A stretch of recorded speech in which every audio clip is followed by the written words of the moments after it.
One time I walked into a home and there were feces smeared all over the wall. This is part, I don't even know, of stupid, crazy shit that happens to me in real estate.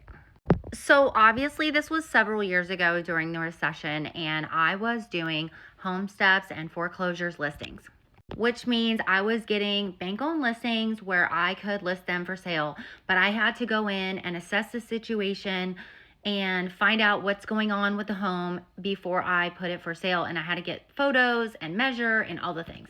So not during that time, not only did I find squatters in the home, which was pretty scary, so I had to have like a pew pew and on me, or mace or pepper spray at times, and I was like hello and knocking on the door of these vacant homes.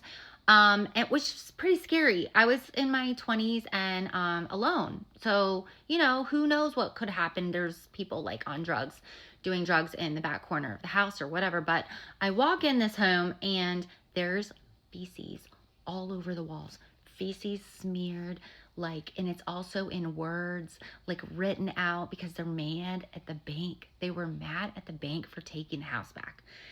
They sold every appliance. The stove was gone, the dishwasher was gone, everything was gone. They destroyed this house. There was holes in every wall. They peed everywhere. There was urine. I literally was walking around like, oh my God, taking pictures and video with my camera so I can upload it and send it to the bank.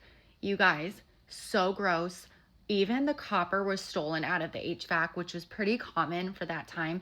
There was a lot of meth heads running around during the recession. People were just raiding these houses. And I ended up working for one of the largest banks. I also worked for 84 Lumber at the time.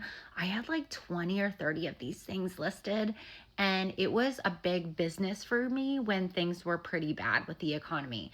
But I don't miss that time. I don't miss those scary moments. I also walked into a home where like water was just gushing out of the ceiling. And so I was like, man, I got to get a plumber over here and get this figured out.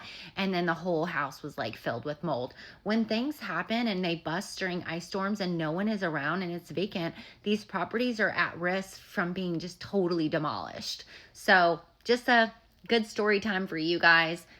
You got to watch and make sure you knock on the doors of vacant homes. Make sure you watch yourself, because you never know who could be hiding in the closet.